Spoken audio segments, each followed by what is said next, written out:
I want you to imagine this. You want to invest in shares for banks listed in the Nairobi Securities Exchange, and you have decided to buy Equity Bank shares. But before you execute that buy, you realize that KCB Bank is also listed in the Nairobi Securities Exchange. Before you buy KCB, you realize that Coop Bank is also on that list. Before you buy the Coop Bank shares, you realize that NCBA is also listed on that list. But before then, a friend tells you about the Absa Bank shares.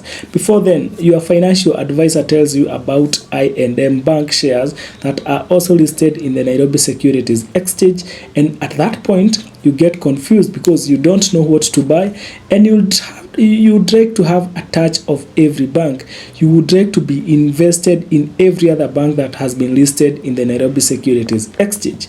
Now, something is coming in the Nairobi Securities Exchange that will be able to settle that dilemma for you, that will give you a solution to that problem.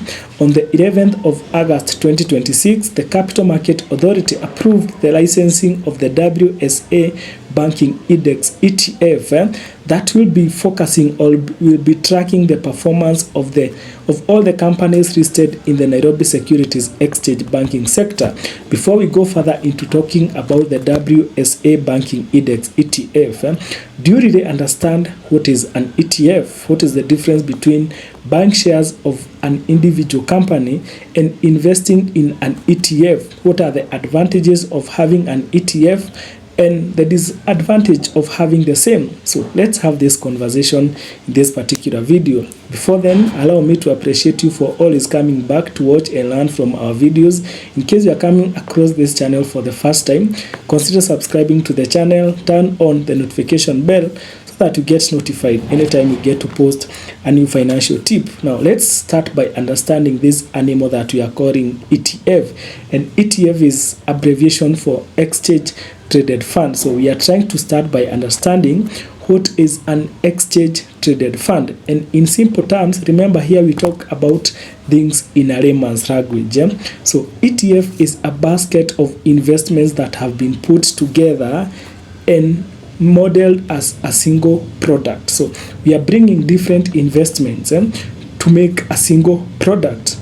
And in this case, we are talking about bringing different shares together to make a single basket that will make a product that will be sold as a single product. If you are investing in the entire basket. So that is what we refer to an ETF. So we are bringing shares of different companies that are listed in the Securities Exchange, making a basket. And if you decide to invest in that ETF, you will be investing in the entire basket, meaning you'll be investing in all the companies that have been brought together to make this particular basket. Now, this is Finance Focus with Andrew, and we talk things in a layman's language. Now, let's come down to a level that we can all resonate with. Now, let's assume you are going to a supermarket, and what gets to happen in a supermarket is that you go to the shelf, you pick wheat flour, you go to the other shelf, you pick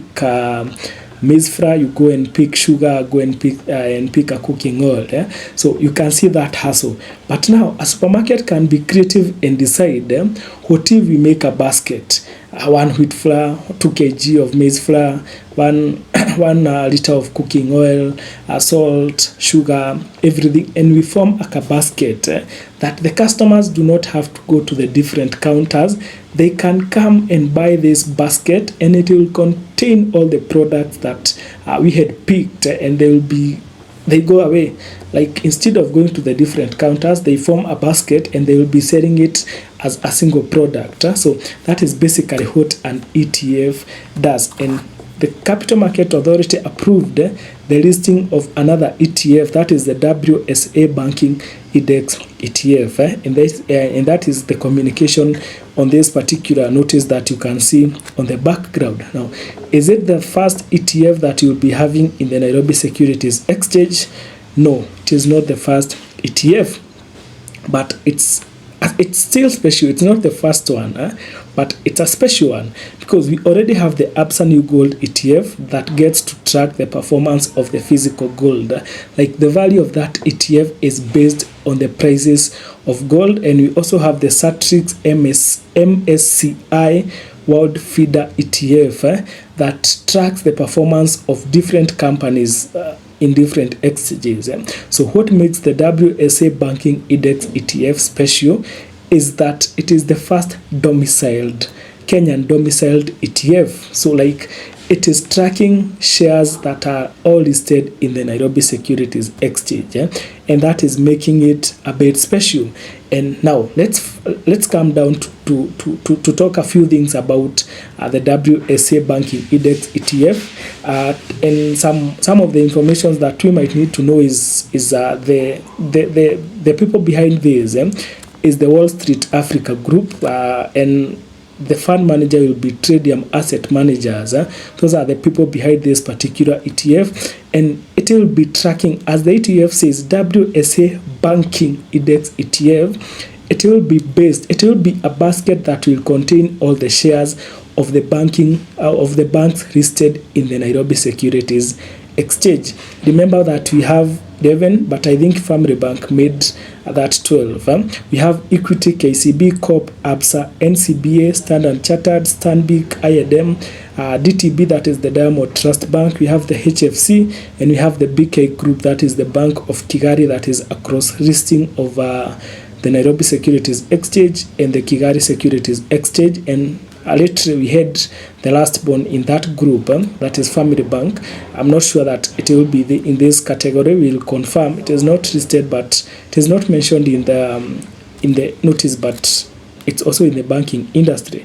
So this is a basket that will contain shares from all the banking companies listed in the Nairobi Securities Exchange. So if I go and buy WSA Banking Index ETF, if I buy a unit of that ETF, it means that I have invested in all the banks that are listed in the Nairobi Securities Exchange.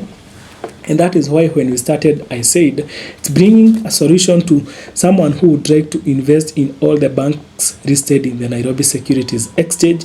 It will give you exposure to all the banks that have been listed in the Nairobi Securities Exchange. But this is not magic. Now let's get to the reality.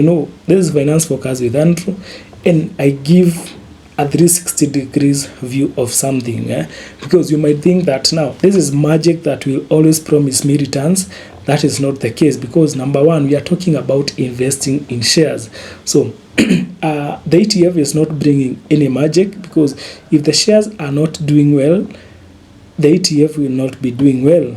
If the shares are doing well, the ETF will be doing well. And the other question we should ask ourselves, what are the advantage of investing in an ETF, or why would someone pick an ETF as compared to investing in individual stocks? And number one is diversification. Of course, this ETF brings diversification in a way, because you'll be investing in more than 10 companies at a go. And that is diversification compared to when you go and invest in equity alone, invest in KCB alone, invest in I&M alone, invest in DTB alone. You'll reduce the level of exposure, because if I'm invested in DTB and something happens to DTB and DTB is not doing well, it means that my investment will be highly affected. But if I have invested in an ETF that have invested in all the banks, it's highly unlikely that all the banks will not be doing well at a particular time. We still see that as a disadvantage again, but for now let's take it as an advantage of having an ETF compared to investing in individual stocks. The other thing is simplicity. Since the beginning of the year 2026 and the end of the year 2025, we have seen a lot of interest in investing in shares. A lot of retail investors are coming into the industry. The conversation about shares, the CDS account, the Sika apps, all those apps, it's a thing that happens every other day. So it means that a lot of people have been interested in investing in shares. Now, the ETFs brings in some simplicity, because there's someone who would like to invest in shares in the banking sector, but what do they look to analyze the bank? What will I use to compare bank A and bank B? So why do I why do I have to go to the different shelves? I might not have the knowledge. I might not have the energy to go to the different shelves, taking different shares. But this basket is bringing a package, all the shares combined together and giving to me. So the ETF definitely is coming with some sort of simplicity. Now, what are the disadvantages of investing in this particular ETF? Number one, of course, the ETF does not eliminate the market risk.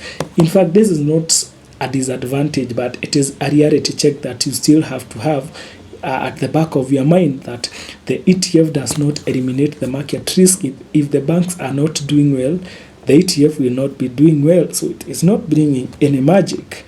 Now, we had said that it is an advantage of diversification in part 1, but also in part 2, there is the disadvantage of sector concentration. So what do we mean by sector concentration?